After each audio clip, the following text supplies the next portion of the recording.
전 세계 대부분의 주요 외신들이 윤여정 배우의 아카데미 여우조연상 소식을 다루고 있습니다. 초반 수상 그 자체에 주목하는 헤드라인들이 이어졌고 이후의 기사들은 다양한 메시지와 위트 있는 윤여정 배우의 센스가 담긴 인터뷰와 수상 소감에 대해서 이야기하였는데요. 아울러 영화 미나리 제작사의 대표인 브래드 피트의 냄새가 어땠냐는 무례한 질문에 제대로 반박한 윤여정 배우의 모습도 회자되고 있죠. 참 어디다 대고 그런 막대먹은 질문을 하는 건지, 그들만 우리를 평가하고 있는 게 아니라 우리도 그들을 평가하고 있다는 건 모르나 봅니다. 어쨌든 이렇게 수많은 외신과 소식 중에서 가장 인상 깊은 헤드라인을 하나 소개하자면 미국 NBC 뉴스가 보도한 이 기사를 들 수 있겠는데요. K그랜마 윤여정은 할리우드에 관심이 없다라는 헤드라인의 기사였습니다. 아니, 난 할리우드를 감탄하며 바라보진 않는다. 내가 계속 미국에 오는 이유는 내가 미국에 와서 일을 하면 아들을 한 번 더 볼 수 있을지 모르기 때문이다 라는 윤여정 배우의 말을 전하는 기사는 그 이면에 아카데미 여우조연상 수상자 윤여정이 글렌 클로즈를 존경하고 브래드 피트를 존경한다고 말했지만, 이 말의 작은 주의사항은 그녀가 할리우드에 그렇게 관심이 없다는 것이라 전했는데요. 할리우드가 좀 머쓱해졌겠네요. 미국이 아닌 다른 모든 나라들은 자기네들을 동경하는 게 당연하다는 그들이 가진 우월감에 제대로 한 방을 날려주신 것 같아서 개인적으로는 속이 후련해졌습니다.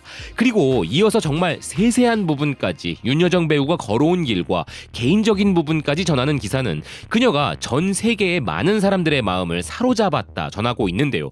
그런데 윤여정 배우의 수상 소식은 비단 국내에서뿐만 아니라 미국 내에서도 또 다른 이슈를 끌고 들어오고 있습니다. 개인적으로 윤여정 배우의 여우조연상 수상은 받지 못한다면 그것이 이변이라고 생각했기에 기쁜 마음과 더불어 당연한 것이라는 생각도 들었는데요. 이번 시상식에서 또 하나 인상 깊었던 부분은 바로 봉준호 감독이 감독상 부문의 시상자로 나섰다는 부분이 있었습니다. 상을 받는 것은 말이 필요 없는 영예이지만 상을 주는 위치에 있다는 건 또 다른 의미니까요. 게다가 감독이란 무엇인가에 대한 철학적인 부분을 담은 그의 시상자 멘트는 봉준호 감독의 깊이를 확실히 느끼게 해준 감명 깊은 부분이었죠.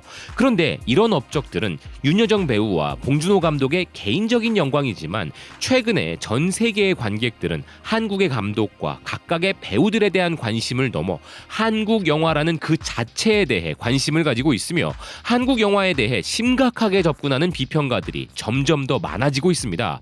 그리고 그런 부분들은 외신들을 통해 여실히 느끼는 요즘이기도 한데요. 그중 니케이 아시아는 한국이 최고의 장르 영화를 제작하는 아시아 최강국이라면서 한국이 누아르 장르의 본고장이라 칭하고 있습니다.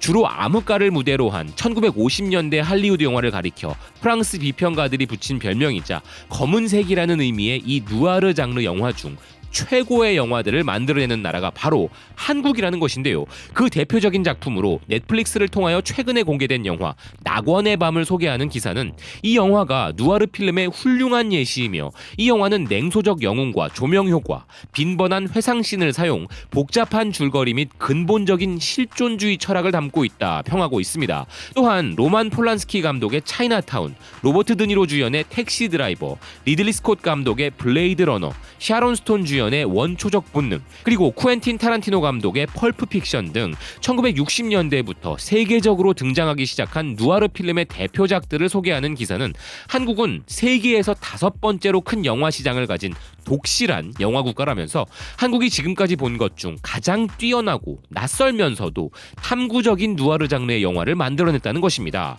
또 하나의 대표적인 한국 영화로 기사는 올드보이를 꼽았는데요. 이 영화는 개봉 후 각종 국제영화제에서 무려 29개의 상을 휩쓸었으며 미국의 스파이크 리 감독이 이 작품을 리메이크하기도 했음을 소개했습니다. 또 다른 영화로는 영화 아가씨를 이야기하고 있는데요. 이 영화는 유명 평점 사이트인 로튼토마토에서 95%라는 터무니없이 높은 지지를 받았고, 이코노미스트지 또한 이 영화를 명작이라 묘사한 부분을 언급하고 있습니다. 그러고 보니 이 기사가 극찬하는 두 작품 모두 박찬욱 감독의 작품이라는 공통점이 눈에 띄네요. 그리고 세계적인 패션 잡지 엘르도 한국 영화 극찬 퍼레이드에 동참하고 있는데요. 영화에서 풍자와 서스펜스를 넘어 그 이상을 만끽하기를 원한다면 이 17개의 한국 영화를 소개한다는 헤드라인으로 한국 작품들을 소개합니다. 소개하고 있습니다.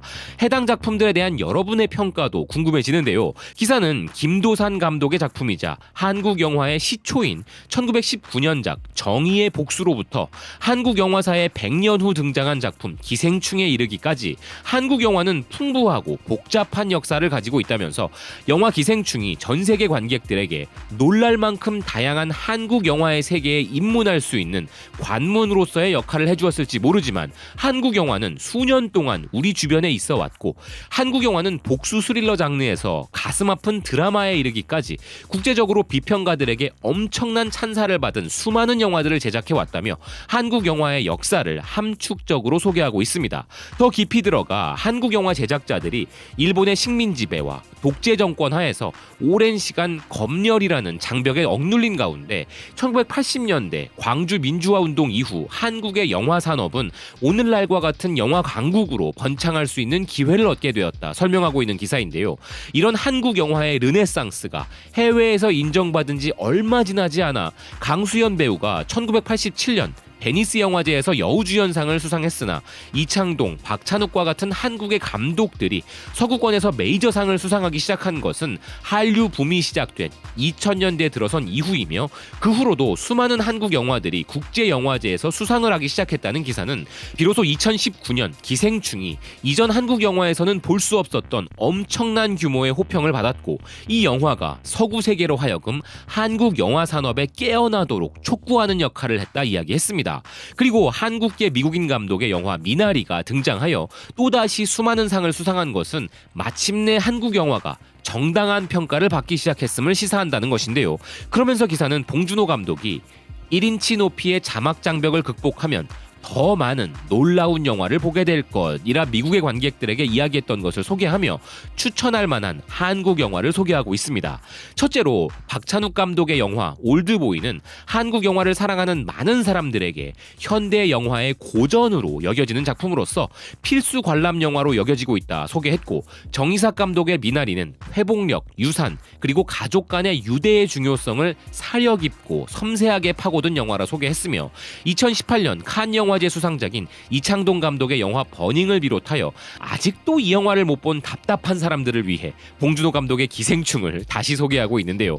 이 영화는 서스펜스와 블랙 코미디에 있어 타의 추종을 불허하는 균형감 외에도 이 영화가 국제적으로 공감대를 이루고 많은 관객들에게 사랑받는 이유는 바로 보편적인 사회 문제를 다루기 때문이라 평가했습니다. 아울러 박찬욱 감독의 영화 아가씨는 블랙 코미디와 과도한 에로틱 긴장감이 있는 또 한편의 현대 영화 고전이라 소개했고, 봉준호 감독의 살인의 추억으로 그 소개를 이어가는데요. 이 영화에 대해서는 영화의 마지막 장면이 특히 잊혀지지 않는다며 궁금증을 자아냈고, 영화 C를 통해 보여준 이창동 감독의 연출력은 놀랍도록 강력했다면서 섬세한 방식으로 감정을 표현해냈다 소개했습니다. 또한 장훈 감독, 송광호 주연의 택시 운전사에 대한 소개도 이어가는 기사는 봉준호 감독의 마더, 홍상수 감독의 지금은 맞고 그때는 틀리다, 박찬욱 감독의 악마를 보았다, 김기덕 감독의 봄, 여름, 가을, 겨울, 연상호 감독의 부산행, 한국의 거장 김기영 감독의 하녀, 넷플릭스 개봉작인 이충현 감독의 콜, 홍상수 감독의 강변호텔, 나홍진 감독의 곡성 등의 영화를 꼭 봐야 할 영화로 추천하고 있는데요. 혹시라도 이 중에 못 보신 영화가 있으시다면 이젠 전 세계 관객들에게도 추천 영화가 되어버린 이 작품들을 꼭 챙겨보셔야겠죠. 전 세계의 관객들과의 공감대 형성을 위해 우리말로 된 우리 영화를 보면 된다는 게 아무리 생각해도 참으로 놀라운 일인데요. 그리고 이렇게 엘르가 뽑은 추천작들 중에 훌륭한 작품들이 많이 있지만 개인적으로 가장 좋은 영화를 굳이 하나 꼽자면 봉준호 감독의 살인의 추억을 빼놓을 수 없다는 생각입니다. 자, 우리가 생각하는 그 이상으로 한국 영화 팬들은 전 세계에 엄청나게 많습니다. 그리고 한국 영화는 세계적 기준으로 최정상에 서 있다고 자평해도 전혀 과하지 않으며, 해외에서는 한국 영화 한 편쯤 봐야 영화 좀 볼 줄 안다는 평가들이 나올 정도인데요. 앞으로도 세계가 반할 매력을 가진 한국 영화들이 끝없이 쏟아지길 기원합니다. 시청해주셔서 고맙습니다. 또 뵙겠습니다.